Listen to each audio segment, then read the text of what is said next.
সুপ্রিয় শিক্ষার্থী, আসসালামু আলাইকুম। কেমন আছো তোমরা? আশা করি ভালো আছো।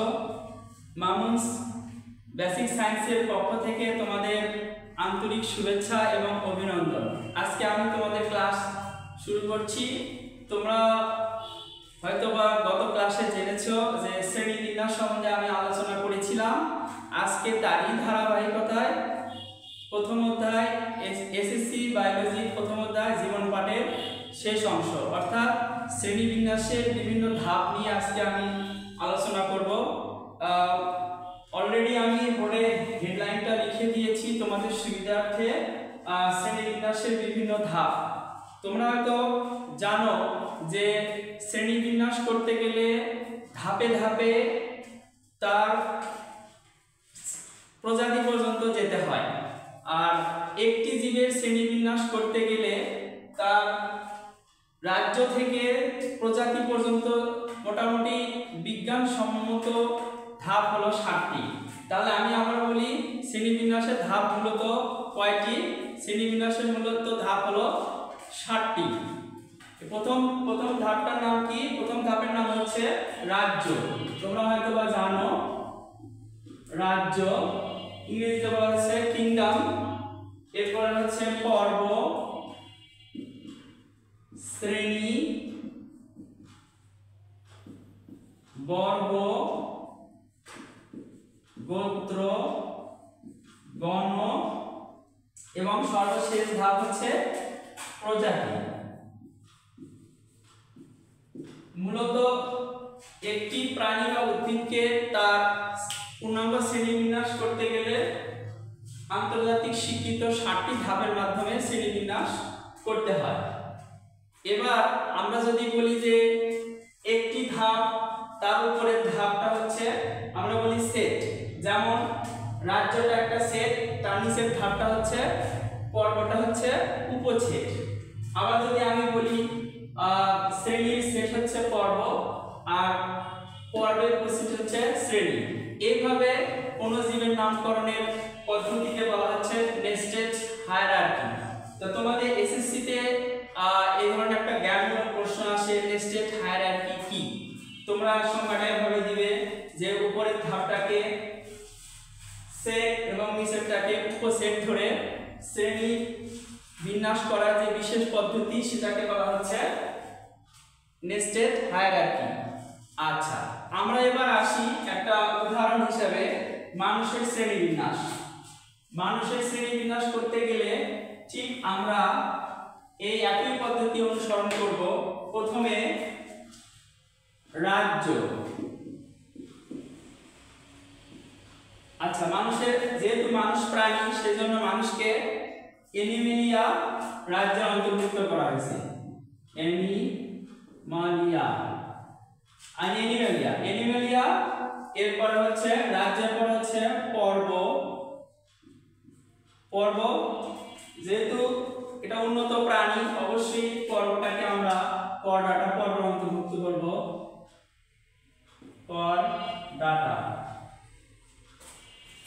পর্বের পরে আসে হচ্ছে শ্রেণী। মানুষের শ্রেণী হচ্ছে মামালিয়া। উচ্চারণটা কি হবে? মামালিয়া। শ্রেণীর পরে আসবে হচ্ছে বর্গ। মানুষ হচ্ছে প্রাইমেট বর্গের প্রাণী,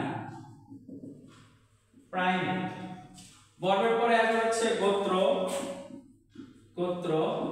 গোত্র হচ্ছে মানুষের গোত্র হচ্ছে হোমিনিডি, HOMINIDAE, হোমিনিডি। গোত্রের পরে তোমার আসবে হচ্ছে গণ। মানুষ হচ্ছে হোমো গণের অন্তর্ভুক্ত, হোমো। যেহেতু আমরা জানি বৈজ্ঞানিক নামকরণ করতে গেলে গণ এবং প্রজাতির নিচে আন্ডারলাইন করতে হয়। যেহেতু আমরা হোমো গণ লিখছি, হোমোটার নিচে আমরা লাইন টেনে দেবো। এর পরবর্তীতে আমি বৈজ্ঞানিক নামকরণের নিয়মে এটা আমি বলবো। প্রজাতি তোমরা অনেকেই জানো, প্রজাতি হোমো সেপিয়ান্স, হোমো PIENS। অনেকে নামটা ভুল করে, তোমরা একটু সতর্কতার সাথে বানানটা দেখে নেবে। এখন যদি আমি তোমাদের আরেকটা প্রশ্ন থাকে খ নম্বরের প্রশ্ন অর্থাৎ 2 নম্বরের জন্য যে মানুষকে কেন অ্যানিমালিয়া রাজ্যে অন্তর্ভুক্ত করা হয়েছে, তারপরে বলতে পারে হচ্ছে কর্ডাটা রাজ্যে অন্তর্ভুক্ত কেন করা হয়েছে, শ্রেণী ম্যামালিয়া কেন করা হয়েছে, এই ধরনের প্রশ্ন থাকে। তাহলে এই ধরনের প্রশ্ন মোটামুটি মূল যে কি ওয়ার্ডস গুলো দিয়ে তুমি যদি 2-4 লাইন লেখো দ্যাটস এনাফ, কারণ এখানে বেশি লেখার প্রয়োজন নাই। 2 নম্বরের জন্য মানুষ কেন অ্যানিমালিয়া, অ্যানিমালিয়া রাজ্য অন্তর্ভুক্ত হতে গেলে অবশ্যই সুকেন্দ্রিক হতে হবে, বহুপুষী হতে হবে এবং এটা পরভোজী হতে হবে, পুষ্টির দিক দিয়ে পরভোজী হতে হবে। তাহলে এটা হচ্ছে কারণ। এরপরে পর্ব, করডাটা পর্ব মূলত জীবনের কোনো না কোনো দশায় এদের মধ্যরেখীয় বরাবর একটা সুতার মতো একটা নটবট থাকে, এই জন্য হচ্ছে মানুষ হচ্ছে করডাটা পর্বের অন্তর্ভুক্ত। এবারে যদি আসি ম্যামালিয়া, মামা অর্থ ব্রেস্ট বা স্তন, অর্থাৎ ম্যামালিয়া অন্তর্ভুক্ত শ্রেণীর সকল প্রাণীরা হচ্ছে স্তনপান করে অর্থাৎ দুগ্ধ পান করে। এরপরে যদি আমি বলি বর্গ, প্রাইমেট শব্দের অর্থ এখানে যে প্রাণীগুলো সাধারণত কোনো কিছু আঁকড়ে ধরে ঝুলতে পারে। আবার এদের হচ্ছে ঘ্রাণ অপেক্ষা দৃষ্টিশক্তি উন্নত। এরপরে গোত্র হোমিনিডি গোত্রের যদি আমরা বলি এরা হচ্ছে শিম্পাঞ্জি, গরিলা, ওরাংওটান, বেবুন, এদের সাথে এদের মিল আছে। এরপরে যদি আমি বলি হচ্ছে গণ হচ্ছে হোমগণ, এদের হচ্ছে দেহের অনুপাতের মস্তিষ্কটা অনেক বড় এবং খারাপভাবে 2 পা দিয়ে এরা কি করতে হাঁটতে পারে, এই জন্য এদের গণটা হচ্ছে হোমগণ। আর প্রজাতি হচ্ছে হোমোসেপিয়ান্স হচ্ছে তোমার হচ্ছে চওড়া এবং হচ্ছে খাড়া কপাল, এর কপালটা হবে চওড়া এবং হচ্ছে খাড়া।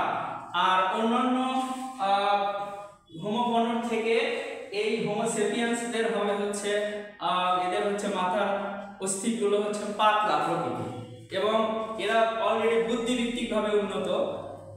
ধন্যবাদ সবাইকে।